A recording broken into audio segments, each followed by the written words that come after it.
Pertempuran kembali memanas saat Ukraina mencoba untuk merebut kembali wilayah Kherson Selatan yang diduduki Rusia. Rekamannya ramai beredar di media sosial Telegram pada Jumat 14 Oktober 2022. Aksi kontak senjata di tengah hutan wilayah Kherson sedang berlangsung. Pasukan Ukraina menyerang dengan tujuan ingin merebut kembali wilayahnya. Namun tak semudah itu bisa mengelabui pasukan Rusia.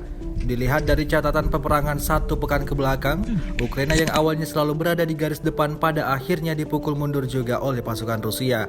Tidak jauh berbeda dengan pertempuran yang sudah-sudah. Alih-alih melancarkan serangannya, militer Ukraina justru bersembunyi ketakutan di area hutan saat pasukan Rusia meluncurkan rentetan tembakan.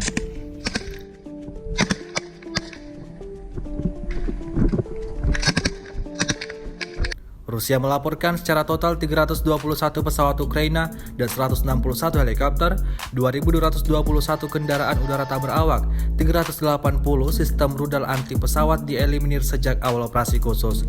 Sementara itu dari kubu Kiev, Kementerian Pertahanan Ukraina melaporkan 420 tentara Rusia dieliminir dalam sehari terakhir. Total 63.800 prajurit Federasi Rusia meninggal sejak awal konflik hingga hari ke-232. Terima kasih sudah nonton. Jangan lupa like, subscribe, dan share ya.